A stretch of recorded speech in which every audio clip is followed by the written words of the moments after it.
Per Signum Crucis de nimicis nostris, libera nos Deus noster, in nomine Patris et Filii et Spiritus Sancti. Amém. Meu Senhor e meu Deus, creio firmemente que estás aqui, que me vês, que me ouves. Adoro-te com profunda reverência. Peço-te perdão dos meus pecados e graça para fazer com fruto este tempo de oração.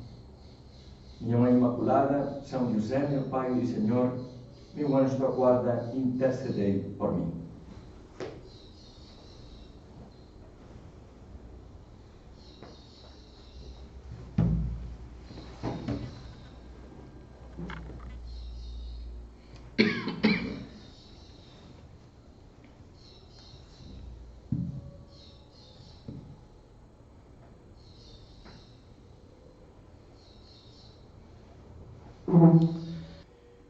Na Semana Santa recitávamos como pano de fundo aquelas palavras da Epístola de São Paulo aos Filipenses que resumem os acontecimentos do Tríduo Pascal.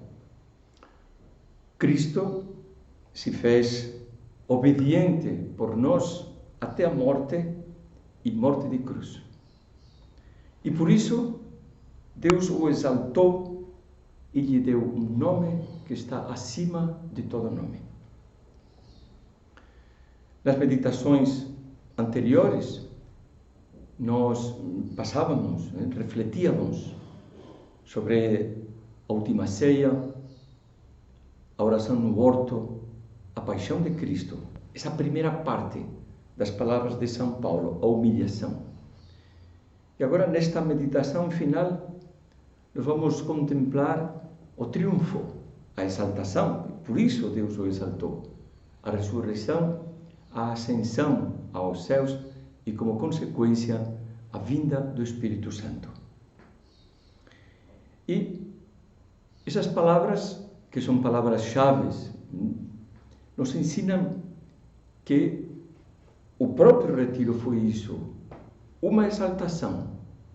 Mas porque primeiro nos humilhamos, primeiro nos reconhecemos os nossos erros, os nossos pecados, depois alcançamos o perdão de Deus, a felicidade de estar de novo com Deus, uma exaltação. E nos diz que esse é o caminho da nossa vida. Se nós queremos ser exaltados, se nós queremos triunfar, devemos primeiro humilhar-nos. Na medida da nossa humilhação, na medida em que aceitamos as humilhações, na medida em que nós carreguemos a cruz de Cristo, é que nós depois seremos exaltados. É um caminho, esse caminho que nós vamos ver agora nesta meditação, o caminho que devemos seguir, o caminho da fé, da esperança e do amor. Nós lemos na Epístola de São Pedro: Cristo padeceu por nós para que nós sigamos as suas pegadas. E nessa mesma medida em que sigamos as pegadas de Cristo, na paixão, na cruz, é que nós depois seremos exaltados, receberemos o prêmio. É o caminho que Nossa Senhora seguiu. Quia respexit humilitate mancilla Domini, porque Deus olhou para a humildade da sua serva, por isso me chamarão bem-aventurada todas as gerações. Porque eu me humilhei, porque reconheci o meu nada. E na luta espiritual é assim. Eu reconheço o meu nada e diante das falhas e dos erros eu me humilho e os aceito. E assim eu me abro à graça de Deus. Na medida em que eu me humilho, eu que sou exaltado. E continua no Magnificat: deposuit potentes de sede et exaltavit humiles. Derrubou os poderosos do seu trono e exaltou os humildes. De novo, essa mesma ideia. Então nós vamos pedir, agora que já estamos terminando o retiro, de volta a essa vida mais ou menos normal, que nós saibamos trilhar esse caminho pela humilhação, dizia nosso Padre, até a exaltação. Pela humilhação da cruz, à glória da ressurreição. É assim. É o que nós vemos nos santos. É que nós vemos até os santos que são humilhados, que são perseguidos, que são desprezados. É o que nós vemos quando está morrendo uma pessoa santa e está esgotada, acabada por causa da doença, derrubada, e achamos que não vale nada. E depois da morte, ele vai ser exaltado, ele vai receber o prêmio. E quais são os pilares que nós vamos meditar agora, que nos ensinam a ressurreição de Cristo, a ascensão de Cristo aos céus e a vinda do Espírito Santo? Os pilares são os pilares de sempre: é a fé, é a esperança, é o amor. Olhemos primeiro a ressurreição de Cristo. O dia de Páscoa amanheceu triste para os apóstolos. Amanheceu com essa realidade de que Cristo estava morto. Estava morto. Quantas vezes nós pensamos, no estado de espírito dos apóstolos, todo o interior deles, de desânimo, de frustração, de perplexidade, de não saber o que fazer, estavam perdidos na vida. Todos os planos, os projetos que tinham feito, os sonhos que até o próprio Cristo tinha alimentado, tudo aquilo desabou em um momento, em menos de um dia. Ainda não tinha caído a ficha, não tinham reparado o que acontecia, mas a consequência, o fato para eles era claro: Cristo estava morto. Tinham visto morto, o tinham colocado lá no sepulcro. Tudo terminou. Com isso, se queremos resumir em poucas palavras, à luz da fé, que era antes uma fé aparentemente viva, aparentemente poderosa, uma luz potente, tinha desaparecido. Já não acreditavam mais. Não entendem como aquele que ressuscitava os mortos, aquele que tinha poder sobre as forças da natureza, detinha os ventos, mandava parar a chuva, aquele que de repente multiplicava os pães e os peixes, aquele que devolvia a vista aos cegos, tinha um domínio completo, era Deus. De repente estava morto. Ele não tinha feito nada para evitar todas aquelas torturas, para evitar aqueles sofrimentos, as humilhações. Não tinha feito nada, estava morto. Não tinha mais fé, não acreditava. É isso que aparece na atitude dos discípulos de Emaús. Nós esperávamos, nós acreditávamos, ou nas palavras de Tomé, palavras duras: se eu não enfiar os dedos nos buracos da sua mão, e se não colocar a minha mão na ferida do lado, ele tinha visto Cristo assim, com aquelas feridas, não acredito. E Jesus, quando aparece pela primeira vez, no dia de Páscoa, aceita o desafio e diz: vem aqui, venha, enfia as tuas mãos aqui, nos dedos nas minhas mãos, enfia a tua mão aqui no meu lado, e não sejas incrédulo, mas tenha fé. Tem fé. Isso é o que nosso Senhor nos diz agora. Você não seja incrédulo, tenha fé. E com isso a fé volta. Cristo aparece ressuscitado, triunfante, a fé volta. Os discípulos de Emaús saem correndo de Emaús para Jerusalém para dar a notícia aos apóstolos. Os apóstolos ficam alegres. Jesus volta, nunca tinha deixado de confiar. Demonstra como confia neles e lhes diz: recebei o Espírito Santo. Lhes dá o poder de perdoar os pecados. Aqueles a quem perdoar de seus pecados, ser-lhes são perdoados. E a Pedro lhe confia a missão de cuidar da igreja. Apacenta as minhas ovelhas, apacenta os meus cordeiros, esses que são meus fiéis. E se abre com eles e lhes explica mil coisas, naqueles 40 dias. os planos, os projetos, e lhes diz, faz a promessa, vocês serão as minhas testemunhas em Jerusalém e no mundo inteiro. Tudo respira alegria, otimismo, vontade de fazer coisas, energia. E olhando para nós, que nós já sabemos que Cristo ressuscitou e Cristo vive, como está a nossa fé? Como vai? Eu confio, a fé, essa confiança no que nós ouvimos, nas palavras do Senhor que está no Evangelho, no que nos fala na oração, no que nós lemos. A fé na vocação, Deus me chamou, Deus está por trás deste grande projeto que é a igreja, como acabamos de ler, vocês serão as minhas testemunhas, deste grande projeto que é a obra, que é uma parte da igreja, de transformar o mundo, de ser fermento no meio da massa, de transformar o mundo, transformando as famílias. Acreditamos nisso. Acreditamos na vida santa do nosso Padre, em que Ele encarnou o espírito da obra, a vida santa dessas outras pessoas que já estão em processo de canonização, que nos dizem que é um caminho possível, é um caminho para nós. Acredito, tenho fé.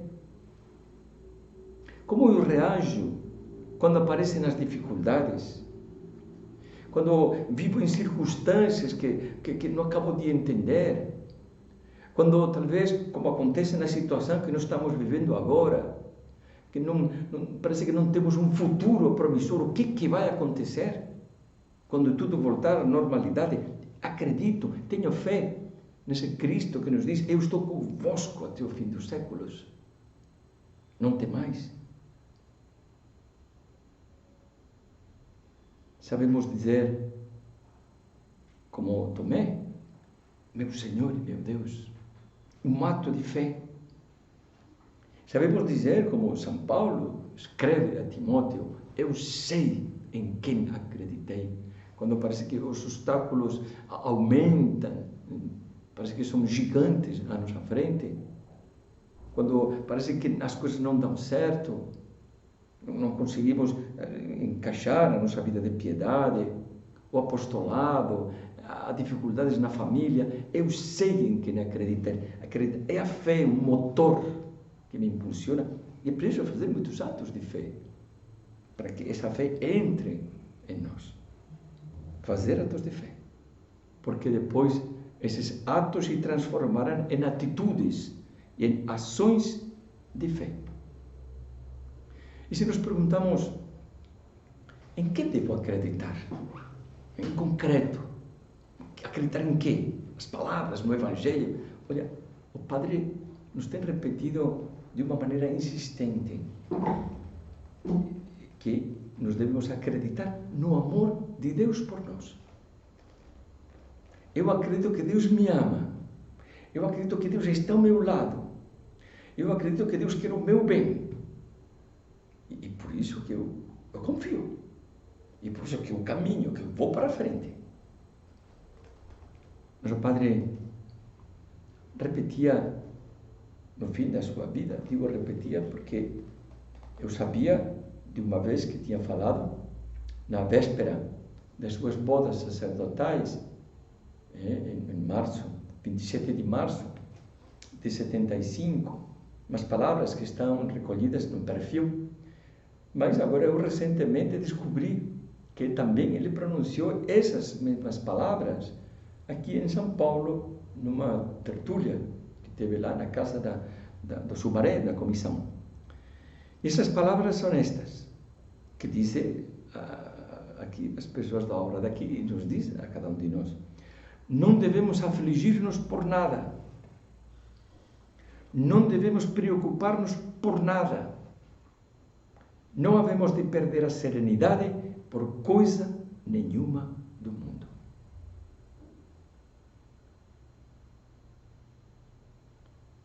Tudo isso é consequência da fé, da confiança em Deus, que é um apoio firme para a nossa vida.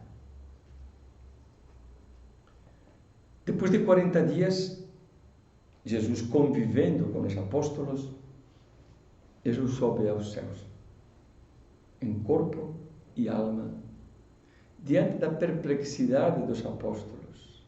Já lhes tinha dito, que convém que eu vá, eu volto para o Pai, mas São Marcos nos diz que alguns deles, até naqueles momentos, não acreditavam.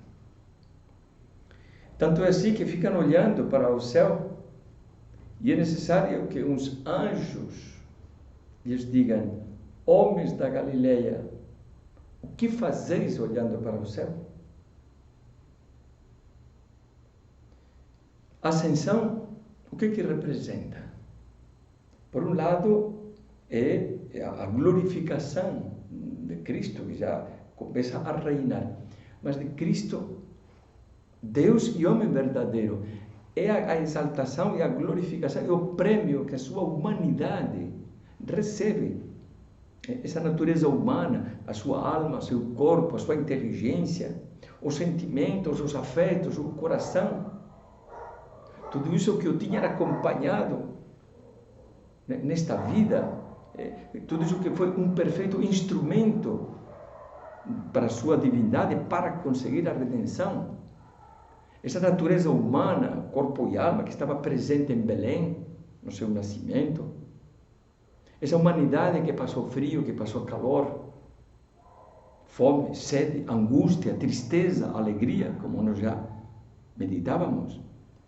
Essa humanidade que compartilhou com a divindade, se bem que não se podem separar, e esse é o mistério da união hipostática, mas que compartilhou todos os momentos da sua vida, está também no céu e permanecerá para sempre. Cristo quer premiar essa fiel companheira. Não é a humanidade uma espécie de um instrumento, algo que uma ferramenta que eu utilizei, serviu e agora deixo de lado. Não descartou. Cristo está em corpo e alma e nos diz que também nós ressuscitaremos. Que a nossa humanidade, que os nossos afetos, que a nossa inteligência, que o nosso corpo devem ajudar-nos também a percorrer esse caminho da santidade. Que não nos santificamos só com a alma, santificamos com o corpo e com a alma. É um apelo à nossa esperança. Nossa esperança, Ele ressuscitou, nós ressuscitaremos. Ele subiu aos céus, nós também. Iremos, porque, como tinha dito na última ceia, eu vos vou preparar uma morada, para que vocês estejais também comigo. Mas, um segundo aspecto da ascensão é que Cristo continua conosco, não nos abandona. Eis que eu estarei convosco até o fim dos séculos. Ele tinha dito. E está conosco. Está conosco porque é cabeça da igreja, que é o seu corpo místico. E a cabeça e o corpo estão unidos, formando uma única entidade. Que é o corpo místico de Cristo, a igreja. E Cristo continua conosco de duas maneiras. Em primeiro lugar, sendo nos céus o nosso intercessor. Ele está nos céus, mas continua conosco. Ele intercede por nós. A Epístola aos Hebreus traz essas palavras que precisamente definem essa missão de Cristo. Este, Cristo, porque vive para sempre, possui um sacerdócio eterno. É por isso que lhe é possível levar a termo a salvação daqueles que por ele vão a Deus, porque vive sempre para interceder em seu favor. É por isso que ele pode levar a termo a salvação daqueles, nós, que estão se dirigindo a Deus, porque está no céu continuamente intercedendo por nós. Nós conhecemos o poder de Cristo aqui na terra. E Cristo continua com esse poder lá no céu. Saber que temos um intercessor, alguém que fala por nós, alguém que pede por nós, alguém que facilita o nosso caminho. Eu sou o caminho, não sou porque vocês têm que me imitar, mas eu sou o caminho que facilita esse andar, um dia e outro dia e outro dia. É intercessor, em primeiro lugar. Em segundo lugar, Cristo está conosco aqui, está nos céus, mas continua, nos acompanha na terra, porque Ele vive em nós. Isso que é algo comovente, impressionante. Ele continua na terra, Ele atua através de nós, Ele quer se encarnar em nós. Em palavras de Santo Agostinho, diz: Cristo já foi elevado ao mais alto dos céus. Contudo, continua sofrendo na terra através das tribulações que nós experimentamos como seus membros. Deu testemunho desta verdade quando se fez ouvir lá do céu: Saulo, Saulo, por que me persegues? E ainda, eu estava com fome e me destes de comer. Bonito, né? Por que me persegues? Saulo não estava perseguindo Cristo, estava perseguindo os cristãos. Mas Cristo era perseguido. Cristo está nas pessoas que sofrem. Cristo está no sofrimento. Cristo é quem sofre. Cristo é quem passa mal. Então, nesses momentos de tribulação, de dor, de dificuldades, não podemos sentir-nos sozinhos, porque Cristo está sofrendo junto conosco. É bom ter em conta isso. E também é um outro aspecto, algo que nos abre a esperança. Se Cristo está conosco, quem poderá estar contra nós?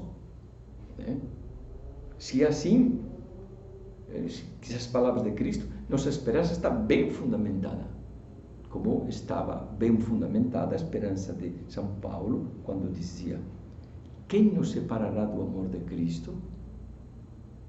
A tribulação, a angústia, a perseguição, a fome, a nudez, o perigo, a espada. O que nos pode separar de Cristo, de Deus? Pois estou persuadido de que nem a morte, nem a vida, nem os anjos, nem os principados, nem o presente, nem o futuro, nem as potestades, nem as alturas, nem os abismos, nem outra qualquer criatura nos poderá apartar do amor que Deus nos testemunha em Cristo Jesus, nosso Deus. Nada nos pode separar desse amor que Deus nos testemunha em Cristo Jesus. Então, Cristo sobe aos céus, mas continua aqui conosco. E poderíamos dizer uma terceira maneira de que eu estarei convosco, que é através do Espírito Santo. Eu vou, convém que eu vá, porque senão não virá o Espírito Santo. O Espírito Santo, que não é um substituto de Cristo, não é uma espécie de um vigário, não, é que o Espírito Santo é Deus. Quando Cristo diz, na última ceia: eu rogarei ao Pai e Ele vos dará outro Paráclito, outro defensor, para que fique eternamente convosco, porque permanecerá convosco e estará convosco. Não vos deixarei órfãos. Está dizendo que Ele vai mandar alguém que não é Ele, mas que é como Ele. É a terceira pessoa da Santíssima Trindade, é Deus. E completará os ensinamentos do Senhor. Mas o Paráclito, o Espírito Santo que o Pai enviará em meu nome, ensinar-vos-á todas as coisas e vos recordará tudo o que vos tenho dito. É todo um mistério de amor muito grande. de pensar que esse Deus, que é Pai, Filho e Espírito Santo, esse Deus Pai que demonstra seu amor criando-nos, esse Deus Filho que demonstra o seu amor redimindo-nos, esse Deus Espírito Santo que demonstra seu amor santificando-nos. Mas é Deus, nas três pessoas. Não é maravilhoso, né? Como lemos na consagração ao Espírito Santo, quando se dirige a Deus Pai e diz: Deus Pai, que em nome de Jesus Cristo nos enviastes o vosso Espírito Consolador, para que, santificando-nos, estivesse sempre conosco, eternamente. Está conosco. E qual é a missão do Espírito Santo? É santificar-nos. E o que significa santificar-nos? Significa identificar-nos com Cristo. O Espírito Santo é aquele que, nos conformando com Cristo, diz a consagração, com Ele nos identifica. Nós não poderíamos ser, nós somos um pedaço, um bloco de mármore. E nós nunca poderíamos nos transformar numa estátua, numa imagem de Cristo. Por isso é necessário um artista. Mas um artista divino, que é o Espírito Santo, e que vai modelando em nós a imagem de Jesus Cristo. Esse Espírito Santo que vem, que é um sinal de amor, um sinal de amor de Deus, e que vem precisamente no batismo. O batismo, quer dizer, no Apocalipse, tem umas palavras que dizem assim: eis que estou à porta e bato. Se alguém ouvir a minha voz e me abrir a porta, entrarei em sua casa e cearemos, eu com ele e ele comigo. Então, está dizendo que o Espírito Santo entra na nossa alma, na nossa vida, Deus, mas nós temos que abrir a porta. E como que abrimos essa porta? Abrimos a porta no batismo.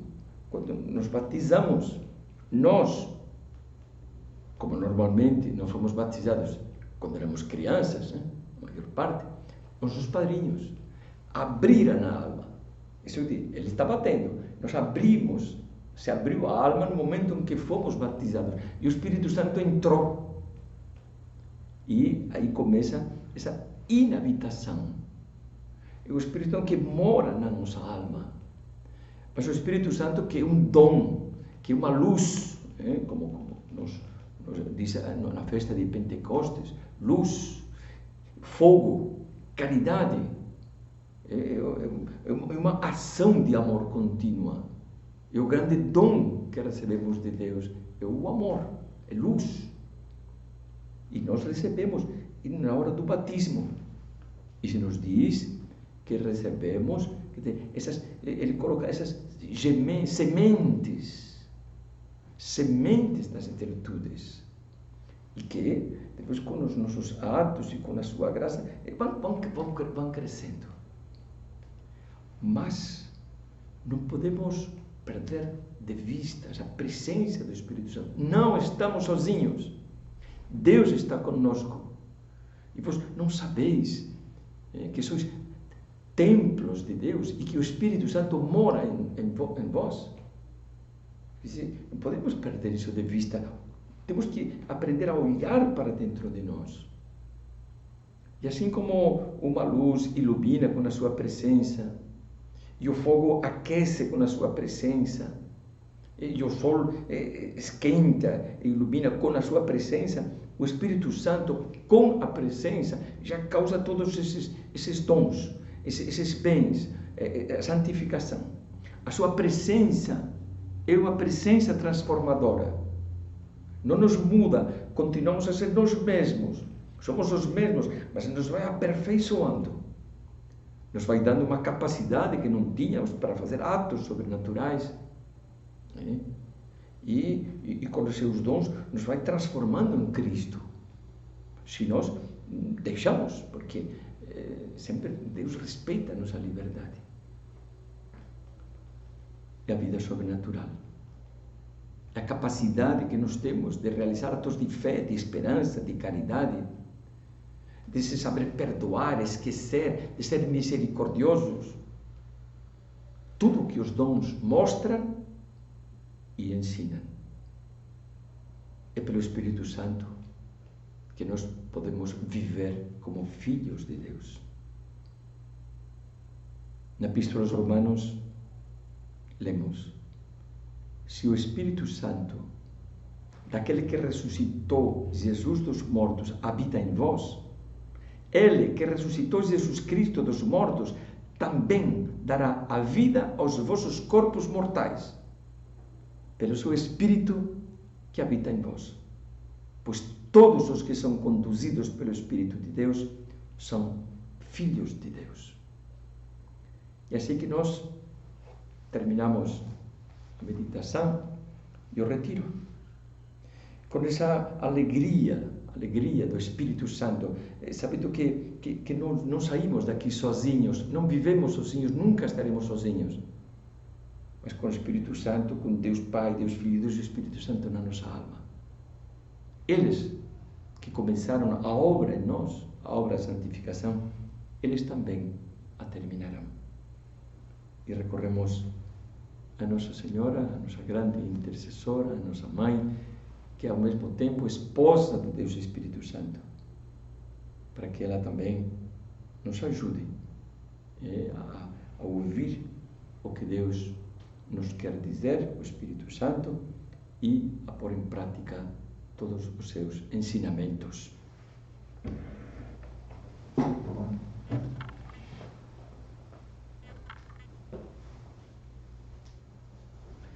Dou-te graças, meu Deus, pelos bons propósitos, afetos e inspirações que me comunicaste nesta meditação.